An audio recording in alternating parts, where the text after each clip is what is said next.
Have you ever been on a team where everyone is just incredibly smart, incredibly hardworking, and yet the project still feels like this constant grinding struggle? Oh, yeah, definitely. Right. Or, worse, it just completely crashes and burns. You look around the room, you see all these brilliant resumes, and you just think, wait, why isn't this working? It's so It frustrating. really is. And, our natural instinct in those moments is to basically assume someone isn't pulling their weight.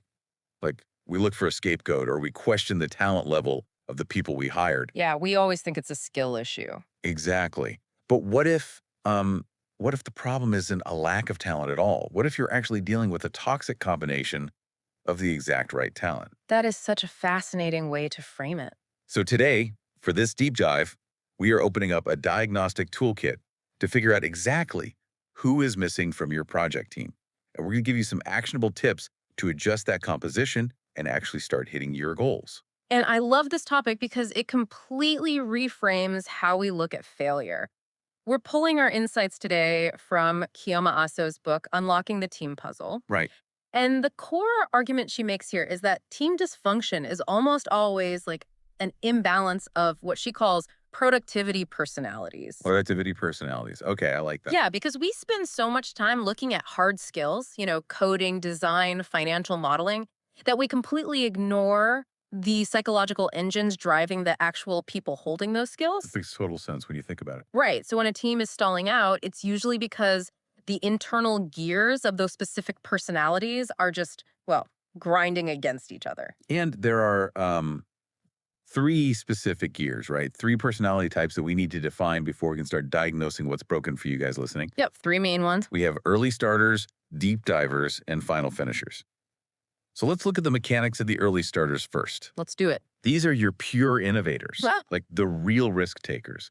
They are the people who stare at a blank whiteboard and actually feel energized rather than completely terrified. which is a rare trait, honestly. It is. They bring that crucial entrepreneurial spirit and they can just, pivot strategies in a matter of seconds. They are totally the spark plug of the group. I mean, without that energy, an initiative rarely even gets off the ground. Right.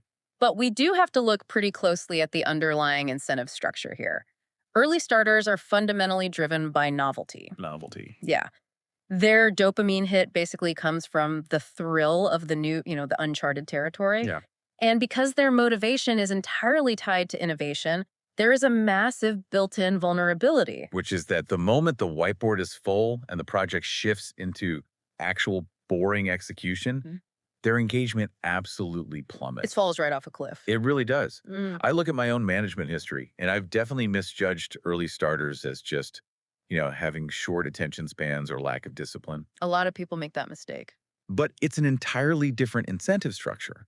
They aren't undisciplined at all. They are literally just biologically wired to chase the next puzzle. And that constant chasing of the next puzzle, it creates a really severe risk for burnout, both for themselves and honestly, the people working under them. Oh, for sure. Because they're always sprinting. Right. And furthermore, that impulse to jump into action means they operate almost exclusively with incomplete planning.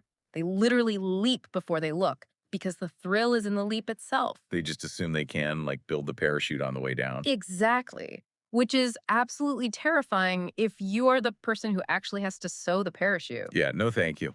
And that actually brings us perfectly to the second personality type, the deep divers. Ah, yes. The parachute sewers. Exactly. These are the meticulous problem solvers who look at the early starter's grand vision and immediately start looking for the structural flaws. They have to. It's how they're wired. Right. They need to understand the absolute granular nuances of a project deeply before they take a single step forward. And thank goodness for them because they provide the reliable, consistent performance that turns an abstract idea into functional reality. Right. They do the heavy lifting. Yeah. If early starters are motivated by novelty, deep divers are motivated by accuracy. Their absolute worst nightmare is being fundamentally wrong or missing a critical variable. So they double and triple check everything. Exactly. That motivation makes them incredibly reliable, but it also creates their central friction point. Analysis paralysis. Yes, the dreaded analysis paralysis. If a situation is highly time sensitive, Their insistence on analyzing every single variable can actually halt progress entirely. Because they just keep digging. Right. They get stuck in the research phase because in their mind, there is always, just one more data point to collect that could alter the outcome. So we have the spark who wants to leap immediately, and then the engine who wants to, like, calculate the wind resistance before leaping. That's a good way to put it. But eventually, analyzing the physics of the fall forever doesn't actually get you to the ground safely. You hit a wall where that need for 100% accuracy actually becomes the enemy of progress. Right. You never actually launch anything. Exactly. So you have to introduce someone who is entirely motivated by the finish line itself. And that's our third type, the final finisher. Yes, the final finishers. These folks are deeply grounded in historical context. They rely really heavily on pattern recognition, quality control, and past lessons learned. So they're looking backward to move forward. Exactly. While the early starter is obsessed with the future and disrupting the norm, the final finisher leverages the past to ensure the project actually gets completed without, repeating old, expensive mistakes. Okay, to give this some shape for everyone listening, think of it like building a house. The early starter sketches a wild, gravity-defying blueprint on a napkin. Because of course it's on a napkin. Naturally, they have the pure vision. Then, the deep diver takes that napkin and figures out the physics, the load-bearing walls, and the material sourcing, so the structure doesn't just collapse on day one. And if you stop right there, you end up with a neighborhood of half-poured foundations that look incredibly futuristic but have absolutely no plumbing. Right, you can't actually live in them. Nope. So the final finisher comes in, checks the wiring against all the past housing code disasters, and actually puts the roof on so someone can move in. You really need the friction between all three to produce something that is, like, innovative, structurally sound, and actually completed. You absolutely do. So how do we actually apply this diagnostic toolkit to the real world? Like, when we look at a broken project, how do we spot who is missing based on the symptoms? Okay, so let's start with a very specific painful symptom from the book, perpetual development. The worst. It really is. This is when your team is constantly generating new ideas, running endless focus groups, endlessly tweaking the user interface, but the product just lingers in the pipeline forever. It never actually becomes market ready. Never. I am completely guilty of mismanaging this exact scenario. Like, when a project stalls like that, my first instinct is to just tell my deep divers to ship it or set a harder deadline. Which doesn't work, right? Not at all. Wait, so what this framework suggests is that I'm basically yelling at a fish to climb a tree. Pretty much. Because telling an early starter or a deep diver to just finish it completely ignores what actually drives them. Exactly, because neither of them is motivated by closure. The early starter is already bored and looking at a totally different project. Right, they've moved on mentally. And the deep diver is terrified of releasing it because they found some minor bug in the secondary code that nobody will ever see, but they know it's there. So they refuse to let it go. Right. So the symptom of perpetual development means you are entirely lacking final finishers. You desperately need a personality whose psychological reward comes from actually checking the final box and mitigating the deployment risk. Okay, that makes perfect sense. Let's look at a different set of symptoms then. What if the team is churning out tons of initiatives, the energy is super high, but you are seeing constant, completely avoidable mistakes? Oh, that's a classic one. Like the execution keeps failing, or the product breaks the literal moment it hits the real world because nobody actually stress tested the core mechanics. In that scenario, you have early starters running completely unchecked. You are totally missing the deck divers. So there's no brakes on the car. None. Without them, there is no filtration system. The early starters are just pushing out raw novelty without anyone stopping to ask, wait, how does this actually scale? Or what happens to the servers when 10,000 people click this button at the same time? Right, the house collapses because nobody checked the load-bearing walls. Exactly. Okay, so that brings us to the final and honestly maybe the most insidious symptom. What if your team functions incredibly smoothly, but you rely way too heavily on traditional methods? Like nothing ever changes. Right, your processes are flawless, your error rate is practically zero, but you are just slowly bleeding market share to younger, scrappier competitors because your team struggles to adapt to any kind of industry shift. Oh, yeah. That is the classic signature of an organization missing early starters. Interesting. Because they're too perfect. Well, you have a massive team of deep divers and final finishers running a perfect, flawless machine, but they are driving down a complete dead-end road. Oh, wow. So they're executing perfectly, but on the wrong things. Right. They might be executing flawlessly, but they are executing obsolete ideas. The organization becomes completely stagnant because there's no spark challenging the baseline assumptions. So if we've diagnosed the illness based on the symptoms, how do we actually adjust the composition? Because the trap I think most executives fall into here is looking for a golden ratio that applies to everyone across the board. Oh, absolutely. They want a one-size-fits-all fix. But you look at the dynamics of different industries, the perfect fix depends entirely on the specific goals of the organization, right? Exactly. Now, there's a baseline curve for a generic balanced project. It's roughly 30% early starters, 40% deep divers, and 30% final finishers. Okay, so a pretty even split, but leaning toward deep divers. Right. The deep divers take up the bulk because they do the heavy lifting of the actual analysis and execution, while the other two kind of bookend the process. But you are absolutely right. Very few companies want to be just generic. Yeah, nobody puts that on their mission statement. Yeah. So let's look at the scrappy, hyper-innovative startups, the Airbnbs, the Ubers in their early days, the SpaceXs. The disruptors. Right. To build a team that disrupts an entire industry, you have to skew the numbers heavily. Right. The book says it's like 60 to 70% early starters, 20 to 25% deep divers, and only 10 to 15% final finishers. Yeah, that's a massive shift. But the survival of a startup depends entirely on rapid iteration and breaking established norms. I mean, if they play it safe, they die. They just run out of funding. Exactly. They need that massive influx of early starter energy to generate a sheer volume of ideas high enough to actually break through all the market noise. But wait, practically speaking, a room with 70% early starters just sounds like a recipe for total chaos. It really Like does. if everyone is impulsive, easily bored, and constantly pivoting, how does a rocket ship actually get built and launched? Well, this is where those 25% deep divers become the absolutely most critical people in the building. Even though they're so outnumbered. Yes. Even though they're heavily outnumbered, their role is highly specialized. They act as the essential anchor. Oh, I see. The early starters generate, 100 chaotic ideas a week, and the deep divers serve as the filtration system. They catch the three ideas that are actually viable in the real world and meticulously translate them into action plans. So the friction between the massive volume of novelty and the strict filtration of reality is what actually creates a disruptive product. Exactly. You need both. And the final finishers are just a tiny fraction, just enough to ensure the final product doesn't completely violate every legal and safety regulation on the books. Basically, keeping everybody out of jail. Right, exactly. Now let's pivot to the opposite end of the tech spectrum. Innovative and adaptive organizations.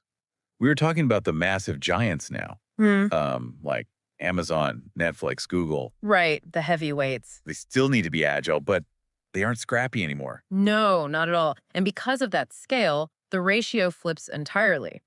For these tech giants, the necessary composition is 60 to 70% deep divers, 20 to 25% early starters, and 10 to 15% final finishers. Man, that is a massive shift toward deep divers. It is huge. But I guess it makes perfect sense when you consider the blast radius of an error at that scale. Right, the stakes are so much higher. Like if an early starter at a scrappy startup pushes a buggy piece of code, maybe 50 users complain, you patch it overnight, you move on. No big deal. But if an early starter at Amazon pushes a wildly innovative but completely untested piece of code into AWS, half the global internet just goes dark. Exactly. The emphasis shifts from pure disruption to the deep exploration and flawless execution of incredibly complex, interconnected systems. Because failure is so expensive. Right. When you are operating global supply chains or massive server farms, an impulsive mistake costs hundreds of millions of dollars. Wow. You absolutely still need that 25% pocket of early starters to foster a culture of innovation and prevent the company from stagnating. But the vast majority of the workforce needs to be deep divers who can maintain, analyze, and optimize those platforms safely. Which brings us to the legacy titans, the established and methodical organizations like IBM, Toyota, or Coca-Cola. For them, reliability and unwavering consistency are just the ultimate currency. So the math shifts a third time. To maintain that level of global consistency, you need 60 to 70% final finishers, 20 to 25% deep divers, and just 10 to 15% early starters. I mean, think about the mechanics of Coca-Cola. If you buy a Coke in Tokyo, London, or New York, It needs to taste exactly molecularly the same. It has to be perfect every time. Right. That unwavering adherence to established standards and rigorous quality control is the pure domain of the final finisher. They protect the core asset. And this creates a really fascinating paradox for these legacy companies. Mm. IBM or Toyota knows they need to innovate to survive against nimble startups, yet their entire corporate architecture is designed to reward final finishers. Oh, because they've built their whole culture around them. Exactly. Their processes, their promotion tracks, their culture, it all prioritizes risk mitigation. So, how do you inject that tiny 10% pocket of early starter chaos into a rigid machine without the corporate antibodies completely destroying them? It's really hard. Because a final finisher will look at an early starter's disruptive idea and immediately view it as a threat to the established stability. That is the ultimate test of leadership right there. You can't just throw an early starter into a team of final finishers and expect magic. The immune system of the company will completely reject them. They'll just get alienated. Right. You have to actively adjust your management strategies, your workflows, and your communication styles to protect and utilize these disparate personalities effectively. Okay, let's break down the mechanics of managing each type then, starting with the early starters. How do you wrangle the innovators and make them productive without crushing that entrepreneurial spirit? Well, you have to build an environment where their natural impulse to leap is actually beneficial. You implement design thinking workshops and adopt a fail fast philosophy, but in isolated, low risk environments. So give them a sandbox to play in. Exactly. This gives them the dopamine hit of novelty and the permission to experiment that they crave without risking the core business. But you still have to protect them from themselves, right? Because they want to say yes to every new shiny idea. So managers have to actively step in and ruthlessly prioritize their workload. You have to be ruthless about it. Because left to their own devices, an early starter will initiate 15 projects, finish none of them, and completely burn out in 6 months. We've all seen it happen. So you have to pair them with deep divers who can take over the execution phase once the novelty wears off. And managing those deep divers requires a completely different psychological approach. Right, because their core issue is analysis paralysis. Exactly. The fear of moving forward with incomplete data. So, to manage them effectively, you place them in roles that genuinely require exhaustive knowledge, like leading research, complex data modeling, or quality assurance. Put them where they can thrive, Yes. But the structural guardrails are absolutely non negotiable. meaning you have to force them to resurface at some point. You must set definitive deadlines and regular checkpoints. You give them total autonomy to dive as deeply as they want into the data, but you build a hard wall into the schedule where they just have to stop analyzing and deliver a conclusion. Otherwise, they never stop. Right. Without that external pressure, they will study a problem indefinitely. And finally, managing the final finishers. Their biggest hurdle is their inherent resistance to change. Like if you just spring a new software system, a reorg, or a totally new workflow on them on a Monday morning, they will push back incredibly hard Oh, they will fight you on it. because it violates their historical precedents. It feels genuinely reckless to them. It comes down to understanding their motivation. Final finishers respect history, stability, and proven track records. By bringing them into the change management process very early. Like long before the actual change happens. Exactly. You allow them to gradually understand the why behind the disruption. So you let them build a bridge from the past to the future rather than just forcing them to jump across a gap. Precisely. You give them the time to analyze the new direction and figure out how to mitigate the risks involved in the transition. Furthermore, you assign them specifically to roles that utilize their obsession with closure. Like quality control and compliance. Yes, and final stage deployment. Let them be the safety net they naturally want to be. Building a strategic team really isn't just about gathering the highest IQs in a room and hoping for the best, is it? Not at all. It's about recognizing the psychological puzzle pieces you have, diagnosing the ones you are glaringly missing, and striking the perfect tension for your specific goals. It's all about that tension. You have to know when your project needs a spark, when it needs a heavy-duty engine, and when it desperately needs brakes. And understanding these dynamics raises a final, truly provocative question for anyone listening to this deep dive. Oh, what's that? Well, we tend to view our own work styles as static, like we think, I am just naturally a deep diver. But the author points out that these productivity personalities are highly fluid. Wait, really? They change. Yeah, they are heavily influenced by your current work environment, the stress of the specific project, and even your broader life circumstances outside of work. Oh, wow. Which means the personality you're exhibiting right now might not actually be a fixed trait. It might just be a reaction to the environment you're in. Maybe you are acting like a rigid final finisher because you are surrounded by chaotic early starters, and your brain is desperately trying to provide some balance. That is so interesting. Right. Which leads to the ultimate challenge. If you can step back, look at your struggling team, and identify exactly which personality type is missing. Can you consciously evolve your own work style to become the exact missing piece your organization desperately needs? That is a really powerful thought to end on. The next time you're sitting in a room full of brilliant people and the project feels like it's grinding to a halt, don't just look for someone to blame. Look at the friction. Find the missing gear. Exactly. Diagnose the missing gear. And maybe realize that the missing piece the project needs to survive could actually be you.